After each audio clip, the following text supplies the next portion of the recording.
গল্পের শুরুতে আমরা ইসলা নুবলারের সমুদ্র দেখতে পাই, যেখানে একটি টিম তাদের সিক্রেট মিশন নিয়ে আইল্যান্ডে প্রবেশ করে। তাদের উদ্দেশ্য ছিল জুরাসিক ওয়ার্ল্ডের পুরনো পার্কে থাকা ইন্ডোমিনাস রেক্সের কঙ্কাল থেকে তার ডিএনএ স্যাম্পল জোগাড় করা। টিমটি কোনো ভয় না পেয়ে তাদের সাবমেরিন নিয়ে সোজা সমুদ্রের ঠিক মাঝখানে নেমে যায়। তারা দ্রুত ইন্ডোমিনাস রেক্সের একটি বড় দাঁত কেটে নেয় এবং ধীরে ধীরে তা ওপরে নিয়ে আসতে থাকে। অন্যদিকে ডাঙায় বসে থাকা তাদের এক সঙ্গী তাদের দ্রুত সেখান থেকে বাইরে বেরিয়ে আসতে বলে, কিন্তু তাদের বিন্দুমাত্র ধারণা ছিল না যে মৃত্যু ঠিক তাদের পেছনেই এসে দাঁড়িয়েছে। পরের মুহূর্তেই জল চিরে এক বিশাল ডাইনোসর তার ভয়াবহ হাঁ করে এবং দেখতে দেখতে তাদের সাবমেরিনটাকে গিলে ফেলে। বিপদের কথা না জেনে তাদের সেই সঙ্গীটি তখনও ডাঙায় তাদের ফিরে আসার অপেক্ষায় ছিল। হঠাৎ তার ডিভাইসে বন্ধুদের সাবমেরিনের সিগন্যাল চিরতরে হারিয়ে যায়। ঠিক তখনই পাশের ঘন ঝোপঝাড় নড়ে ওঠে।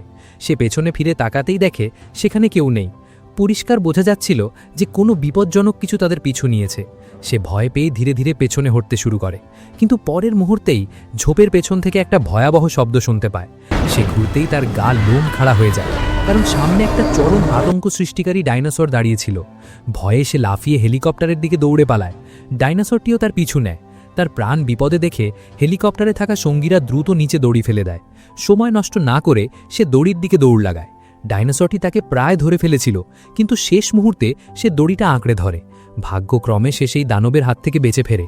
নিজের প্রাণ বাঁচতে দেখে সে আনন্দে আত্মহারা হয়ে ওঠে, কিন্তু তার এই আনন্দ বেশি সময় স্থায়ী হয়নি। হঠাৎ নিচে থেকে ডাইনোসরটি আরও একবার জোরদার আক্রমণ চালিয়ে দড়িশুদ্ধ তাকে নিজের হায়ের ভেতর চিবিয়ে ফেলে। নিজের চোখের সামনে এই খৌফনাক দৃশ্য দেখে তার সঙ্গীরাও ভীষণ ভয় পেয়ে যায়। তারা তাকে ওখানেই ছেড়ে হেলিকপ্টার নিয়ে চম্পট দেয়। মুসাসরাসের সেই ভয়াবহ হামলার পর ইসলা নুবলারের দৃশ্য সামনে আসে, যেখানে একটি বিশাল আগ্নেয়গিরি ভেতরে ভেতরে দাউ দাউ করে জ্বলছিল। কিছু মুহূর্তের মধ্যেই জমিও জোরসে কেঁপে ওঠে। কিন্তু আসল বিপদ তো এখনও বাকি ছিল, কারণ সেই আইল্যান্ডে এখনও ডজন ডজন ডাইনোসর জীবিত ছিল। ইতিমধ্যে সেই ডাইনোসরগুলোর ভবিষ্যৎ নিয়ে একটি বিশেষ মিটিং ডাকা হয়, যেখানে সমস্ত এক্সপার্টদের এক করা হয়। সবার চোখ এই সিদ্ধান্তের উপর টিকে ছিল যে এই অবলা প্রাণীদের বাঁচানো হবে নাকি এই ধ্বংসলীলার সাথেই এদের মরে যেতে দেওয়া হবে। মিটিংয়ে শেষ পর্যন্ত সিদ্ধান্ত হয় যে আগ্নেয়গিরির বিস্ফোরণ আটকানো এখন অসম্ভব, তাই ডাইনোসরগুলোকে এই লাভার ভেতরেই মরে যাওয়ার জন্য ছেড়ে দেওয়া হবে। কিন্তু আমাদের গল্পের মেইন ক্যারেক্টার ক্লেয়ার এই সিদ্ধান্ত মানতে একেবারেই রাজি ছিল না, কারণ তার কাছে এই ডাইনোসরদের বাঁচানো শুধু একটি দায়িত্ব নয়, বরং একটি প্রতিশ্রুতি হয়ে দাঁড়িয়েছিল। ক্লেয়ার হার না মেনে ঠিক করে যে কোনো মূল্যে সে এই ডাইনোসরদের বাঁচিয়েই ছাড়বে। সে জানত যে এখন যদি কিছু না করা হয় তবে আগ্নেয়গিরির বিস্ফোরণের পর দ্বীপে থাকা প্রতিটি ডাইনোসর চিরদিনের জন্য বিলুপ্ত হয়ে যাবে। সে সব কিছু ছেড়ে ছুড়ে সোজা এলি নামের এক ব্যক্তির বাড়ি পৌঁছায়। সে তাকে বিশ্বাস করায় যে ডাইনোসরগুলোকে দ্বীপ থেকে বের করার উপায় এখনও আছে। ক্লিয়ারকে জানানো হয় যে যদি সেই ডাইনোসরগুলোকে এক এক করে ধরে দ্বীপ থেকে বাইরে বের করা যায় তবে তাদের আবার একটি নিরাপদ জায়গায় রাখা যেতে পারে। এলি ক্লিয়ারকে একটি নতুন দ্বীপের ম্যাপ দেখায় এবং বলে যে সেখানে ডাইনোসরদের সুরক্ষিত রাখা সম্ভব, আর সেই দ্বীপে তাদের বিরক্ত করার মতো কেউ থাকবে না। অর্থাৎ সে এই ডাইনোসরগুলোকে লোকালয় থেকে দূরে একটি গোপন জায়গায় রাখতে চেয়েছিল। কথা শুনে ক্লেয়ারের মনে প্রথমবারের মতো আশার আলো জাগে, কিন্তু তার বিন্দুমাত্র ধারণা ছিল না যে এই পুরো প্ল্যানের পেছনে এক গভীর ষড়যন্ত্র লুকিয়ে আছে। এলি তাকে জানায় যে এই কাজের জন্য তাদের আবার সেই বিপজ্জনক দ্বীপে ফিরে যেতে হবে, যেখানে কিছুক্ষণের মধ্যেই আগ্নেয়গিরির বিস্ফোরণ ঘটতে চলেছে। ক্লেয়ারের কাছে ভাবার মতো বেশি সময় ছিল না, তাই সে অবিলম্বে ওয়েনের সাথে দেখা করতে পৌঁছায়। সেই ওয়েন যে আগে জুরাসিক ওয়ার্ল্ডের ডাইনোসরদের দেখাশোনা করত, কিন্তু এখন সব কিছু ছেড়ে ছুড়ে শান্তিতে জীবন কাটাচ্ছিল। ক্লেয়ার তাকে পুরো পরিস্থিতি জানায় এবং বোঝায় যে এখন যদি দ্বীপে ফিরে না যাওয়া হয় তবে আগ্নেয়গিরি ফাটার পর সব ডাইনোসর চিরতরে শেষ হয়ে যাবে। ওয়েন প্রথমে তো যেতে সাফ না করে দেয়, কিন্তু ওয়েন যখন জানতে পারে যে ব্লু এখনও বেঁচে আছে, সেই ব্লু যা ছিল তার নিজের ট্রেন করা একটি ভেলোসির্যাপ্টর যাকে সে ছোটবেলা থেকে পুষেছিল, তখনই তার সিদ্ধান্ত বদলে যায়। এখন সে ক্লেয়ারের সাথে দ্বীপে ফিরতে রাজি হয়ে যায়, কারণ সে যে কোনো মূল্যে ব্লুকে বাঁচাতে চেয়েছিল। তারা মুহূর্ত নষ্ট না করে প্লেন নিয়ে সেই বিপজ্জনক দ্বীপের দিকে রওনা হয়ে যায়। কিছুক্ষণের মধ্যেই তারা দ্বীপে গিয়ে নামে। দ্বীপে নামতেই তাদের স্বাগত জানায় উইটলি নামের এক ব্যক্তি, যে এলির তরফ থেকে পুরো টিমকে রিসিভ করতে এসেছিল। সে ক্লেয়ার ও ওয়েনকে আশ্বস্ত করে যে ডাইনোসরদের বাঁচাতে সে তাদের পুরো সাহায্য করবে, কিন্তু কে জানত যে এই লোকটির মাথায় অন্য কিছুই ঘটছিল। পরের মুহূর্তেই দ্বীপের গেট খুলে যায় এবং সবাই নিজেদের গাড়ি পুরো গতিতে জঙ্গলের দিকে ছোটায়। খানিকটা পথ যেতেই তাদের চোখে পড়ে এক বিশাল আকার ডাইনোসর, যাকে দেখে সবাই গাড়ি থামিয়ে দেয়। সেই বিশাল ডাইনোসরকে দেখে সবার চোখ কপালে ওঠে, কারণ এত বড় প্রাণীকে তারা আগে কখনো এত কাছ থেকে দেখেনি। কিন্তু তাদের কাছে বেশি সময় ছিল না, তাই সবাই দেরি না করে আবার গাড়ি স্টার্ট দেয় এবং ডাইনোসরটিকে পেছনে ফেলে দ্বীপের ভেতরে দ্রুত এগোতে থাকে। দ্বীপের কন্ট্রোল রুমে পৌঁছেই ক্লেয়ার দ্রুত তার হাতের আঙুল ব্যবহার করে কন্ট্রোল প্যানেলটির স্ক্যানারটি অ্যাক্টিভেট করে দেয়। কিছু মুহূর্তের মধ্যেই সিস্টেমটি ক্লেয়ারের ফিঙ্গারপ্রিন্ট চিনে নেয়। সেখানে উপস্থিত কম্পিউটার এক্সপার্ট জিয়া দ্রুত সব ডাইনোসরের লোকেশন বের করে ফেলে। সেখানে একটা দুটো নয়, বরং ডাইনোসরের পুরো এক বিশাল ফৌজ দেখতে পাওয়া যায়। এতগুলো ডাইনোসরকে একসাথে বাঁচানো প্রায় অসম্ভব ছিল। তাই তারা সবার আগে ব্লুকে খুঁজে বের করার সিদ্ধান্ত নেয়, কারণ ওয়েনের জন্য ব্লুই সবচেয়ে বেশি জরুরি ছিল। ওয়েনের আর এক মুহূর্তও তর্সই ছিল না। সে সময় নষ্ট না করে ব্লুয়ের লোকেশনের দিকে রওনা হয়ে যায়। খানিকটা পথ যাওয়ার পর হঠাৎ তারা গাড়ি থামিয়ে দেয়, কারণ ব্লুকে ধরা অত সহজ ছিল না।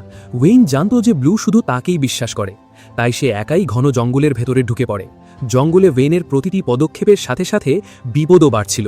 ঠিক তখনই ওয়েন মাটিতে বড় বড় পায়ের ছাপ দেখতে পায়। তা দেখেই সে বুঝে যায় যে সে একদম সঠিক জায়গায় পৌঁছে গেছে। এখন শুধু ব্লুকে খুঁজে বের করার অপেক্ষা। ইতিমধ্যে হঠাৎ তার সামনে তার পোষা ব্লু এসে দাঁড়ায়। ওয়েন তাকে দেখেই কয়েক মুহূর্তের জন্য থমকে যায়, কারণ এতদিন পর নিজের পুরনো সঙ্গীকে জীবিত দেখা তার জন্য কোনো অলৌকিক ঘটনার চেয়ে কম ছিল না। ব্লুও ওয়েনকে চেনে ফেলেছিল। সে ধীরে ধীরে তার দিকে এগোতে থাকে, কিন্তু তখনই হাওয়ায় উড়ে আসা একটা ইঞ্জেকশন সোজা গিয়ে ব্লুয়ের ঘাড়ে বিঁধে যায়। ভাগ্যক্রমে সেই ইঞ্জেকশনের বিষ ব্লুয়ের ওপর বেশিক্ষণ স্থায়ী হয়নি। কিছু মুহূর্তের মধ্যেই সে নিজেকে সামলে নেয়। ইঞ্জেকশনটি ছোড়ার পেছনে অন্য কেউ নয়, বরং ছিল সেই ভিটলি। সেই ব্লুকে বেহুশ করার জন্য ট্র্যাঙ্কুইলাইজার ছড়েছিল। কিন্তু ইঞ্জেকশনের বিষ পুরোপুরি কাজ করার আগেই ব্লু সামলে ওঠে। ওয়েন বুঝে যায় যে ভিটলির মতলব ভালো নয়। প্রতিশোধের আগুনে জ্বলতে থাকা ব্লু হঠাৎ সেখানে দাঁড়িয়ে থাকা ভিটলির এক লোকের ওপর ঝাঁপিয়ে পড়ে। সে এক ধাক্কায় তাকে মাটিতে আছড়ে ফেলে। ভিটলির সেই লোক মারাত্মক ভয় পেয়ে যায় এবং পরের মুহূর্তেই ব্লুয়ের ওপর গুলি চালিয়ে তাকে মাটিতে ফেলে দেয়। নিজের চোখের সামনে ব্লুকে ঢলে পড়তে দেখে ওয়েনের রাগ মাথায় উঠে যায়। সে ভিটলির দিকে তেড়ে যায়, কিন্তু ভিটলি আগে থেকেই প্রস্তুত ছিল। সে হঠাৎ ওয়েনের দিকেও ইঞ্জেকশন ছুড়ে দেয়। কিছু মুহূর্তের মধ্যে ওয়েন টলতলে মাটিতে পড়ে যায়, কিন্তু সেই নিষ্ঠুর গুন্ডা ভিটলি ওয়েনকে সেখানে ছটফট অবস্থায় ফেলে রেখে নিজের লোকদের নিয়ে কেটে পড়ে। তার আসল উদ্দেশ্য ওয়েনকে বাঁচানো ছিল না, বরং ব্লুকে নিজের কবজায় নেওয়া ছিল। ইতিমধ্যে আগ্নেয়গিরি বিস্ফোরণের একদম কাছাকাছি চলে আসে। কন্ট্রোল রুমে বসে থাকা ক্লেয়ার ও জিয়া কিছু করে ওঠার আগেই দেওয়ালগুলোতে ফাটল ধরতে শুরু করে। দুজনই বাইরে পালানোর খুব চেষ্টা করে, কিন্তু ঠিক তখনই কন্ট্রোল রুমের দরজা বন্ধ হয়ে যায়। এখন তারা দুজন ভেতরে বাজেভাবে আটকে পড়ে। অন্যদিকে সেই নিষ্ঠুর গুন্ডা ভিটলি সুযোগ পেয়েই নিজের ট্রাকে ব্লুকে তুলে সেখান থেকে চম্পট দেয়। কিছুক্ষণ পর তার কাছে একটি ফোন আসে। ফোনটা তুলতেই সে আনন্দের সাথে জানায় যে সে ব্লুকে নিজের কবজায় নিয়ে নিয়েছে। ফোনে কথা বলা ব্যক্তিটি আর কেউ নয়, বরং ছিল এলি। পরিষ্কার হয়ে যায় যে ডাইনোসরদের বাঁচানোর এই পুরো মিশনটি আসলে তারই পাতা একটা ফাঁদ ছিল। তার উদ্দেশ্য ডাইনোসরগুলোকে কোনো নিরাপদ জায়গায় রাখা ছিল না, বরং নিজের স্বার্থের জন্য ব্যবহার করা ছিল। ওদিকে ঘন জঙ্গলের মাঝে ওয়েন তখনও বেহুশ অবস্থায় পড়েছিল, কিন্তু হঠাৎ মাটির জোরদার কম্পনে তার চোখ খুলে যায়।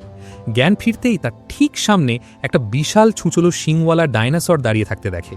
কিন্তু আশ্চর্যের বিষয় হলো, সেই ডাইনোসরটি ওয়েনের উপর আক্রমণ করার বদলে হঠাৎ লেজ গুটিয়ে সেখান থেকে চম্পট দিল। ওয়েন কিছুই বুঝে উঠতে পারল না, কিন্তু পরের মুহূর্তেই তার নজর পড়ে দূর থেকে ভেসে আসা লাল লাভার ওপর। আগ্নেয়গিরি থেকে বের হওয়া ফুটন্ত লাভা ততক্ষণে জঙ্গলে পৌঁছে গেছে। পুরো দ্বীপটাই ধ্বংসের দিকে এগোচ্ছিল। নিজের প্রাণ বাঁচাতে ওয়েন শেষ শক্তিটুকু এক করে ধীরে ধীরে হামাগুড়ি দিয়ে লাভা থেকে দূরে সরতে শুরু করে। লাভার স্রোত জঙ্গলকে গ্রাস করতে করতে তার দিকেই ধেয়ে আসছিল, কিন্তু ভাগ্যক্রমে শেষ মুহূর্তে সে লাভার হাত থেকে বাল বেঁচে যায়। অন্যদিকে জিয়া নিজের পুরো শক্তি দিয়ে বাইরে বেরোনোর রাস্তা খুঁজছিল। খানিকটা বুদ্ধি খাটানোর পর সে অবশেষে একটা পথ খুঁজে পেয়েই যায়, কিন্তু তারা সেখান থেকে বাইরে বেরোনোর আগেই হঠাৎ দেখতে পায় কন্ট্রোল রুমের দিকে একটা ভয়াবহ কিছু ধেয়ে আসছে। সেটির এক গর্জনেই পুরো কন্ট্রোল রুম কেঁপে ওঠে। সাহস সঞ্চয় করে ক্লেয়ার সামনে তাকাতেই তার হুঁশ উড়ে যায়, কারণ সে আর কেউ নয়, বরং ছিল বেরিয়নিক্স, একটি অত্যন্ত বিপজ্জনক ডাইনোসর, যা এখন ধীরে ধীরে আদের দিকেই এগিয়ে আসছিল। নিজের মৃত্যুকে এতটা সামনে দেখে দুজনের গায়ে লোম খাড়া হয়ে যায়। তবে সৌভাগ্যবশত লাভার কারণে ডাইনোসরটির নজর কয়েক মুহূর্তের জন্য অন্যদিকে চলে যায়। ঠিক তখনই ক্লেয়ার সামনে একটি মই দেখতে পায়। জিয়া সুযোগ বুঝে পাশে থাকা একটা চেয়ার সেটির দিকে ছুঁড়ে মারে, আর সেই সুযোগে ক্লেয়ার চটপট ওপরে উঠে ওপরের ঢাকনাটা খোলার চেষ্টা করতে থাকে। জিয়াও সাথে সাথে মই আঁকড়ে ধরে, কিন্তু দুর্ভাগ্যবশত ঠিক তখনই মইটি নিচের দিকে পিছলে যায়। নিজের দিকে ধেয়ে আসা সেই বিশাল ডাইনোসরকে দেখে জিয়ার প্যান্ট ঢিলে হয়ে যায়, কিন্তু সেও এত সহজে নিজের প্রাণ সঁপে দেওয়ার পাত্র ছিল না। পরের মুহূর্তেই সে সাহস যুগীর পুরো শক্তি দিয়ে মই বেয়ে ওপরে উঠতে থাকে। নিচে দাঁড়িয়ে থাকা বেরিওনিক্সও তাড়া করে নিজের মাথাটা সোজা সেই সুড়ঙ্গের ভেতরে ঘুলিয়ে দেয়। এখন দুজনই মারাত্মকভাবে আটকে পড়েছিল, কিন্তু তখনই হঠাৎ ওপরের ঢাকনাটা খুলে যায়। দুজন এক মুহূর্ত সময় নষ্ট না করে পুরো গতিতে বাইরে বেরিয়ে আসে, আর বেরিওনিক্স পেছনে শুধু গর্জন করতেই থেকে যায়। তবে বাইরে এসেও তাদের বিপদ কমেনি, কারণ আগ্নেয়গিরি ততক্ষণে পুরোপুরি ফেটে পড়েছে। চারদিক থেকে ফুটন্ত লাভা দয়ে আসছে। সব ডাইনোসর নিজের প্রাণ বাঁচাতে এদিক ওদিক ছোটাছুটি শুরু করে দিয়েছে। ইতিমধ্যে ওয়েনও প্রাণ বাঁচাতে দৌড়াতে দৌড়াতে তাদের দিকেই আসছিল। তার দিকে নজর পড়তেই ক্লেয়ার আর জিয়ার চোখ ছানা বড়া হয়ে যায়, কারণ ওয়েন একা ছিল না, তার পেছনে পুরো জঙ্গল প্রাণ বাঁচাতে দৌড়াচ্ছিল। চারদিকে ডাইনোসর আর দ্বীপের অন্যান্য প্রাণীরা দিক বিদিক জ্ঞান হারিয়ে দৌড় লাগাচ্ছিল। ওয়েন আর তার সঙ্গীরাও পুরো শক্তি দিয়ে তাদের সাথে দৌড়াতে শুরু করে। পেছন থেকে লাভার শৈলাভ সব কিছুকে গিলে খেতে খেতে তাদের দিকে দ্রুত ধেয়ে আসছিল। পুরো ইসলা নুবলার এক মুহূর্তের মধ্যে জীবন মৃত্যুর দৌড়ে পরিণত হয়ে যায়। এই হুড়োহুড়ির মাঝেই তাদের কাছে একটা গাড়ি চোখে পড়ে, আর তিনজনই সুযোগ পেয়ে সেটির ভেতর ঢুকে পড়ার চেষ্টা করে। ক্লেয়ার আর জিয়া তো সাথে সাথে গাড়িতে গিয়ে বসে পড়ল, কিন্তু ওয়েন ওখানেই থমকে গেল, কারণ তার ঠিক সামনে দাঁড়িয়েছিল একটা বিশাল দুশিংওয়ালা ডাইনোসর। অবাক করার বিষয় হলো, যেখানে দ্বীপের সমস্ত প্রাণী নিজেদের প্রাণ বাঁচাতে দৌড়াচ্ছিল, সেখানে এই ডাইনোসরটি ওয়েনকে শিকার করার জন্য তার সামনে এসে দাঁড়ালো। ওয়েন ধীরে ধীরে পেছনে হটতে শুরু করে, কিন্তু ডাইনোসরটি তার নজর ওয়েনের ওপরই আটকে রেখেছিল। কিন্তু ঠিক তখনই সামনে থেকে আসা হাতির মতো বড় একটা ডাইনোসর তার নজর কেড়ে নেয়। পরের মুহূর্তেই দুটো ডাইনোসর একে অপরের ওপর ঝাঁপিয়ে পড়ে। দুটোর মধ্যে মারাত্মক লড়াই শুরু হয়ে যায়। দুজনই পুরো শক্তি দিয়ে একে অপরকে ঠেলতে থাকে। এই সুযোগটা কাজে লাগিয়ে ওয়েন তাড়াতাড়ি গাড়ির ভেতরে ঢোকার চেষ্টা করে, কিন্তু ততক্ষণে তার পাশের দরজাটা পুরোপুরি বন্ধ হয়ে গিয়েছিল। এখন সেই দুশিংওয়ালা ডাইনোসরের নজর গিয়ে পড়ে ওয়েনের ওপর। ওয়েন কিছু বুঝে ওঠার আগেই এক বিশালাকার টি-রেক্স গর্জন করতে করতে সামনে চলে আসে। সে এসেই এক ঝটকায় সেই ছোট ডাইনোসরটির ঘাড় কামড়ে ধরে। ওয়েন এই দৃশ্য দেখে কয়েক মুহূর্তের জন্য একদম স্তব্ধ হয়ে যায়।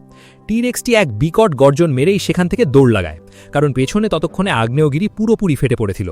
পরের মুহূর্তেই চারদিকে তাণ্ডব শুরু হয়ে যায়। দ্বীপের সব প্রাণী উল্টো পায়ে দৌড়াতে থাকে। ওয়েনও এক মুহূর্ত নষ্ট না করে ক্লেয়ার আর জিয়ার দিকে দৌড়ে যায়, অথচ পেছনে লাভার স্রোত সবকিছু গ্রাস করতে করতে তাদের দিকেই ধেয়ে আসছিল। কিন্তু বিপদ এখনও শেষ হয়নি। তাদের ঠিক সামনে একটা বিশাল খাদ হা করেছিল, যার উপারেই ছিল বাঁচার একমাত্র রাস্তা। পেছন থেকে লাভার শৈলাভ পুরো গতিতে তাদের দিকে আসতে থাকে, আর সেই লাভা কাউকেই রেহাই দেয়নি। দেখতে দেখতে সবাইকে নিজের পেটের ভেতর টেনে নিয়ে খাদে থাকা সমুদ্রের ঠিক মাঝখানে গিয়ে ফেলে দেয়। পাথরের সাথে ধাক্কা লাগতেই তাদের গাড়ির গায়ে ফুটো হয়ে যায়, যার ফলে হু হু করে ভেতরে জল ঢুকতে শুরু করে। দুজনেরই দম বন্ধ হয়ে আসছিল, কিন্তু ঠিক তখনই ওয়েন সেখানে পৌঁছে যায়। সে এসেই গাড়ির দরজা খোলে এবং দুজনকে বাইরে টেনে এনে তাদের প্রাণ বাঁচায়। তিনজন কোনো মতে সাঁতরে জল থেকে বাইরে বেরিয়ে আসে। একটু দম নিয়ে পেছনে তাকাতেই তাদের চোখ চড়ক গাছ হয়ে যায়। সামনে একটা বড় হেলিকপ্টার এক বিশাল ডাইনোসরকে জালে আটকে নিজের সাথে উড়িয়ে নিয়ে যাচ্ছিল। ওদের এই কীর্তি দেখে লোয়েন বুঝে যায় যে এই লোকগুলো ডাইনোসরদের বাঁচাতে আসেনি, বরং নিজেদের কবজায় নিতে এসেছিল। কিন্তু এখন প্রশ্ন ছিল, অবশেষে এই ডাইনোসরগুলোর হবেটা কি? এই রহস্যের জট খুলুতে তারা তিনজন ওদের পিছু নিতে নিতে শেষমেশ এমন এক জায়গায় পৌঁছায় যেখানে একটা বড় জাহাজে সব ডাইনোসরকে তোলা হচ্ছিল। পরিষ্কার বোঝা যাচ্ছিল যে ডাইনোসরদের বাঁচানোর নামে আসলে অন্য কোথাও নিয়ে যাওয়া হচ্ছে। বাইনোকুলার দিয়ে দূর থেকে দেখে ওয়েন জানতে পারে যে তাদের সঙ্গী ডক্টর জিয়াও ওদের কবজায় রয়েছে, আর ব্লুও সেখানে বেহুশ অবস্থায় পড়ে আছে। তারা আরও কিছু বুঝে ওঠার আগেই হঠাৎ আগ্নেয়গিরি আরও মারাত্মকভাবে ফেটে পড়ে। সেই জাহাজটিও সেখান থেকে রওনা হতে শুরু করে, আর ওদের কাছেও এটাই ছিল শেষ সুযোগ। তিনজনই সাথে সাথে সেই জাহাজের দিকে দৌড় লাগায়। কোনো মতে একদম শেষ মুহূর্তে তারা সেই জাহাজে উঠতে সক্ষম হয়, কিন্তু জাহাজে পা রাখার পর পেছনে তাকাতেই আইল্যান্ডের সেই দৃশ্য দেখে সবার গায়ের লোম খাড়া হয়ে যায়। দেখতে দেখতে পুরো আইল্যান্ডটি আগ্নেয়গিরির লাভার নিচে তলিয়ে যায়। সেখানে থাকা একটি লম্বা ঘাড়ের ডাইনোসরও লাভার কবলে পড়ে যায়। সে বাঁচার আপ্রাণ চেষ্টা করে, কিন্তু লাভার সেই ধ্বংসলীলার সামনে সে টিকে থাকতে পারেনি। সে শেষবারের মতো গর্জন করে চিরতরে সেই লাভার স্রোতে তলিয়ে যায়, আর অবশেষে ইসলা নবলা চিরদিনের জন্য স্তব্ধ হয়ে পড়ে। অন্যদিকে ডাইনোসরদের নিয়ে আসা লোকগুলো নিজেদের আসল খেলা শুরু করে দেয়। অ্যালি আজই এক ক্রেতাকে জানিয়েছিল যে ইসলা নবলা থেকে 11টি ভিন্ন প্রজাতির ডাইনোসর জীবিত অবস্থায় ধরে আনা হয়েছে, যেগুলো তারা চড়া দামে বিক্রি করতে পারে। কিন্তু সেই ক্রেতার এই সাধারণ ডাইনোসরগুলোতে খুব একটা আগ্রহ ছিল না। তখন অ্যালি তাকে এমন এক গোপনীয় কথা জানায় যা পুরো পরিস্থিতিই বদলে দেয়। সে বলে যে এই ডাইনোসরগুলোকে বিক্রি করে যে টাকা পাওয়া যাবে তা আসলে তাদের এক বিশাল প্রজেক্টে ব্যবহার করা হবে, আর এই প্রজেক্টের সবচেয়ে বিপজ্জনক অংশটি হল ইন্দোরাপ্টর, ডক্টর হেনরির তৈরি করা ডাইনোসরের এক নতুন প্রজাতি, যা বিশেষভাবে শিকার করা আর মেরে ফেলার জন্যই ডিজাইন করা হয়েছে। অ্যালির মতে ওয়েনের দেওয়া ট্রেনিংয়ের কারণে এই প্রাণীটি মানুষের নির্দেশও মেনে চলতে পারে। অর্থাৎ এখন তাদের উদ্দেশ্য শুধু ডাইনোসর বিক্রি করা নয়, বরং এমন এক প্রাণী তৈরি করা যা আগামী দিনে পুরো পৃথিবীর জন্য সবচেয়ে বিপজ্জনক মারণাস্ত্র হয়ে উঠতে পারে। অ্যালি এবং ক্রেতার মধ্যে হওয়া এই সমস্ত কথোপকথন ভুলবশত একটি ছোট মেয়ে গ্রেস নামে শুনে ফেলে। আসলে এই মেয়েটি ডেভিডের নাতনি ছিল, যে তার দাদুর বিশাল মহলেই থাকত, আর ডাইনোসরদের এই সমস্ত গোপন বিষয় সম্পর্কে কিছুই জানত না। সে চুপচাপ সেখান থেকে সটকে পড়ে আর সোজা তার দাদুর ডেভিডের কাছে চলে যায়। অ্যালি ছিল ডেভিডের বিশ্বস্ত সহযোগী এবং বিজনেস ম্যানেজার, কিন্তু সে এখন তাকেই ধোঁকা দিয়েছিল। গ্রেস ভয়ে ভয়ে তাকে সবকিছু বলে দেয়। ডেভিড যখনই জানতে পারে যে অ্যালি ডাইনোসরগুলোকে বিক্রি করার সাথে সাথে ইন্দোরাপ্টরকে পৃথিবীর সামনে আনার তোড়জোড় করছে, তখন সে মারাত্মক ঘাবড়ে যায়। সে তৎক্ষণাৎ অ্যালিকে আটকানোর সিদ্ধান্ত নেয়। কিন্তু ডেভিডের বিন্দুমাত্র ধারণা ছিল না যে অ্যালি আগেই তার পরবর্তী চাল চেলে ফেলেছে। অ্যালির এই কুকীর্তি দেখে ডেভিড তাকে পরিষ্কার জানিয়ে দেয় যেন সে নিজে গিয়ে পুলিশের কাছে আত্মসমর্পণ করে। কিন্তু টাকার লোভে অন্ধ হয়ে যাওয়া অ্যালি কোনোভাবেই পিছিয়ে আসতে রাজি ছিল না। সে ডেভিডের কথা এড়িয়ে যায় এবং তাকে নিজের রাস্তা থেকে হটাতে পরের মুহূর্তেই একটি বালিশ তুলে নেয়, আর সেই বৃদ্ধ লোকটিকে দম আটকে ওখানেই খতম করে দেয়। ওদিকে জাহাজে থাকা ওয়েন এবং তার সঙ্গীরা লুকিয়ে সোজা ডক্টর জিয়ার কাছে পৌঁছে যায়, যেখানে ব্লু যন্ত্রণায় ঝটফট করছিল। গুলি লাগার কারণে তার শরীর থেকে প্রচুর রক্ত বেরিয়ে গিয়েছিল, আর সময় মতো তাকে রক্ত না দিতে পারলে তার প্রাণও যেতে পারত। ব্লুকে বাঁচানোর জন্য ওয়েন সিদ্ধান্ত নেয় যে তাকে কোনো বড় টি-রেক্সের রক্ত দেওয়া হবে। ভাগ্যক্রমে ডক্টর জিয়া জানায় কাছেই একটা ট্রাকে একটা টি-রেক্স বেহুশ আছে, তার রক্ত ব্লুর জীবন বাঁচাতে পারে। কাউকে টের না পেতে দিয়ে সে আর ক্লেয়ার লুকিয়ে সেই ট্রাকের ভেতর ঢুকে পড়ে। ভাগ্যক্রমে টি-রেক্স পুরোপুরি বেহুশ ছিল। ক্লেয়ার ওয়েনকে তৎক্ষণাৎ একটা ব্যাগ বাড়িয়ে দেয় এবং নিজের সিরিঞ্জটা টি-রেক্সের গায়ে গেঁথে দেয়। দেখতে দেখতে তার রক্ত ধীরে ধীরে ব্যাগে ভরতে শুরু করে। কিন্তু এবার ভাগ্য তাদের সঙ্গ দেয়নি। হঠাৎ বাইরে থেকে কেউ ট্রাকের দরজা বন্ধ করে দেয়। আওয়াজ হতেই টি-রেক্সের চোখ খুলে যায়। এখন দুজনই মৃত্যুর মুখে বাজেভাবে আটকে পড়ে যায়। টি-রেক্সের নজর কয়েক মুহূর্তের জন্য সরতেই ক্লেয়ার ওপর থেকে বাইরে পালিয়ে যায়। ওয়েনও বাইরে বেরোনোর চেষ্টা করে, কিন্তু টি-রেক্স তার পথ আটকে দেয়। ক্লেয়ার চটপট দরজা খুলে ওয়েনকেও বাইরে টেনে বের করে আনে। এভাবে দুজনই মৃত্যুর মুখ থেকে বাল বাল বেঁচে ফেরে। কিছুক্ষণ পথ চলার পর অবশেষে সব জাহাজ তীরে এসে পৌঁছায়। সমস্ত ডাইনোসরদের সোজা এলির মহলে নিয়ে যাওয়া হতে থাকে। ওয়েন আর ক্লেয়ারও সুযোগ বুঝে একটা ট্রাকের ভেতর লুকিয়ে পড়ে। সব ট্রাক একসাথে মহলের দিকে রওনা হতেই তারাও পেছনে পেছনে চলতে থাকে। কিন্তু দুর্ভাগ্যবশত পেছনে দাঁড়িয়ে থাকা এক গার্ডের ওদের ওপর সন্দেহ হয়ে যায়। খানিকটা এগোতেই সব ট্রাক থামিয়ে দেওয়া হয়। ক্লেয়ার আর ওয়েন কিছু বুঝে ওঠার আগেই কেউ একজন ওয়েনের কপালে বন্দুক তাক করে। সে আর কেউ নয়, বরং ছিল সেই ভিটলি। দুজনকে ধরে সোজা একটা জেলে কয়েদ করে দেওয়া হয়। অন্যদিকে এলির মহলের ঠিক সামনে ক্রেতাদের ডজন ডজন গাড়ি এসে পৌঁছায়। ওয়েন আর ক্লেয়ার তখনও জেলের ভেতর আটকে ছিল। ঠিক তখনই পাশের গড় থেকে একটা অদ্ভুত আওয়াজ শুনতে পাওয়া যায়। ওয়েন কোনো মতে ওপরে উঠে দেখতেই তার হুঁশ উড়ে যায়। ভেতরে একটা অত্যন্ত অদ্ভুত আর বিপজ্জনক ডাইনোসর খাঁচাবন্দি ছিল। তাকে দেখেই ওয়েনের মাথায় একটা বুদ্ধি খেলে যায়। সে সিটি বাজিয়ে সেই ডাইনোসরটিকে খ্যাপাতে শুরু করে। ডাইনোসরটি রেগে গিয়ে নিজের মাথা জোরসে দেওয়ালে ঠুকতে শুরু করে। ওয়েন তাকে আরও উস্কানি দেয়, আর শেষমেশ ডাইনোসরটি পুরো শক্তি দিয়ে দেওয়ালে মারতেই দেওয়ালটা মাঝখান থেকে ফেটে যায়। এখন ওয়েনকে শুধু জেলের দরজাটা ভাঙাতে হতো। সে আবার সিটি বাজিয়ে তাকে নিজের দিকে উস্কানি দেয়। ডাইনোসরটি রাগে অন্ধ হয়ে সোজা তাদের জেলের দরজার দিকে ধেয়ে আসে।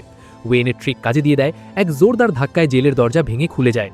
জেলখানা থেকে বেরোতেই তাদের সেই গ্রেসের সাথে দেখা হয়, যে ভয়ে ভয়ে জানায় যে এলি সমস্ত ডাইনোসরদের বিক্রি করে দিতে চলেছে এবং এতক্ষণে সেগুলোই নিলামিও শুরু হয়ে গেছে।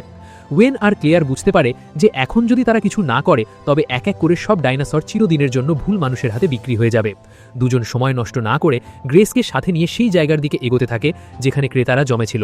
সেখানে পৌঁছে ওয়েনের চোখ কপালে ওঠে, কারণ সেখানে ডাইনোসরদের হাঁক ডাক দিয়ে বিক্রি করা শুরু হয়ে দিয়েছিল। সবচেয়ে আগে অ্যাঙ্কাইলোসরাসকে আনা হয়, যে নিজের শক্ত বর্মের মতো শরীর আর লেজের ভারী গদার জন্য বিখ্যাত ছিল।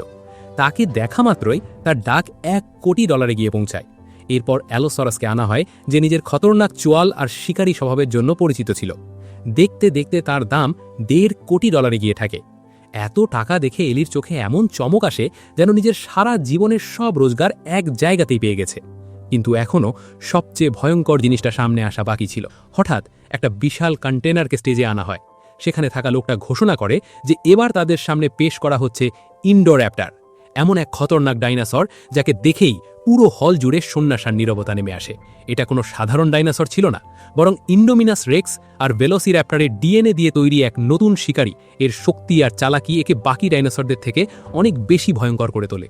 সবচেয়ে আশ্চর্যের বিষয় ছিল যে এই ডাইনোসর মানুষের ইশারায় নিজের শিকার বানাতে পারত। এটা প্রমাণ করার জন্য লোকটা তক্ষুনি এক গার্ডকে ইশারা করে। গার্ড নিজের লেজার গান সরাসরি এক ক্রেতার দিকে তাক করে। ইন্ডোর‍্যাপ্টরের স্রেফ একটা খফনাক গর্জনই পুরো হলের সব ক্রেতার গায়ে লোম খাড়া হয়ে যায়। সবাই অবাক হয়ে দেখতে থাকে, কারণ এবার পরিষ্কার হয়ে গিয়েছিল যে এই জানোয়ারকে দিয়ে যে কোনো মানুষের হুকুমে শিকার করানো সম্ভব। সেই খতরনাক শিকারীকে দেখে পুরো হলে একদম সন্নাটা ছেয়ে যায়। কিন্তু পর মুহূর্তেই এক ক্রেতা হাত তোলে আর সোজা $1 কোটি হাঁক দেয়। তারপর যেন টাকার বৃষ্টি শুরু হয়ে যায়।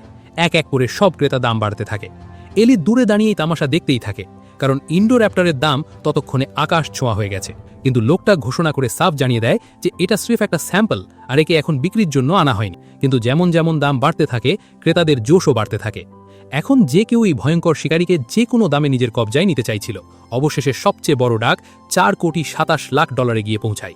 এত বড় অঙ্কের টাকা শুনে এলির লোভ সামলানো কঠিন হয়ে যায়। সেও তক্ষুনি হাঁ করে দেয়। ডক্টর হেনরি তাকে আটকানোর অনেক চেষ্টা করে, কারণ ইন্ডোর‍্যাপ্টর এখনও পুরোপুরি তৈরি হয়নি। কিন্তু টাকার লোভে অন্ধ হয়ে যাওয়া এলি কারও কথা শুনতে রাজি ছিল না। এখন $4,27,00,000 ইন্ডোর‍্যাপ্টরকে বিক্রি করার সওদা পাকা হয়ে যায়। কিন্তু এলি কি আর জানত যে তার এই একটা হ্যাঁ আগে গিয়ে তার জীবনের সবচেয়ে বড় বিপদ হতে চলেছে। আমাদের হিরো ওয়েন যে কোনো উপায়ে এই ডাইনোসরগুলোকে অন্যদের হাতে টেকতে দিতে চাইছিল না। সে তক্ষুনি হলের বিজলির কানেকশন নিয়ে কারসাজি শুরু করে দেয়।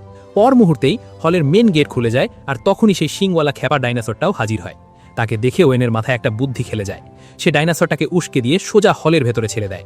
তারপর আর কি, সেই খেপা জানোয়ার হলে ঢোকা মাত্রই চারপাশ ভেঙে গুড়িয়ে তাণ্ডব চালাতে শুরু করে দেয়। সে নিজের সামনে আসা সব মানুষকে হাওয়ায় উড়িয়ে দিতে থাকে। ক্রেতারা নিজের প্রাণ বাঁচাতে এদিক ওদিক ছোটাছুটি শুরু করে। এই চরম হুড়োহুড়ির মাঝে এলি তক্ষুনি গার্ডদের বলে ইন্ডোর‍্যাপ্টরকে কোনো নিরাপদ জায়গায় নিয়ে যেতে। পর মুহূর্তেই ইন্ডোর‍্যাপ্টরের ট্রলিটা ধীরে ধীরে সরতে শুরু করে। ওয়েনের নজর যেমনই ওটার উপর পড়ে, সে সব গার্ডকে ধুলো খাইয়ে ট্রলির দিকে দৌড় লাগায়। সে কোনো মতে ওই ট্রলির তারগুলো টেনে ছিঁড়ে ফেলতে সক্ষম হয়। পর মুহূর্তেই ট্রলিটা ওখানেই আটকে গিয়ে জাম হয়ে যায়। ওদিকে সবাইকে পালাটে দেখে ভিটলির চোখে লোভ জেগে ওঠে, কারণ হলটা ততক্ষণে পুরোপুরি খালি হয়ে গেছে। সে সুযোগ বুঝেই ইন্ডোর‍্যাপ্টরের ট্রলির কাছে পৌঁছে যায়। ইন্ডোর‍্যাপ্টরের কাছাকাছি যাওয়ার আগে সে 2টো ইঞ্জেকশন তার ঘাড়ে বিধিয়ে দেয়, আর তাকে ওখানেই বেহোশ করে ফেলে। তারপর ভিটলি ধীরে ধীরে তার কাছে যায় আর নিজের অস্ত্র বের করে নেয়। আসলে সে ইন্ডোর‍্যাপ্টরকে মারার জন্য নয়, বরং তার একটা দাঁত তুলে নিজের কাছে রাখার চক্করে ছিল। ভিটলির ডাইনোসরদের দাঁত ট্রফির মতো জমিয়ে রাখার শখ ছিল, কিন্তু এবার তার মরণই তাকে টেনে নিয়ে এসেছিল।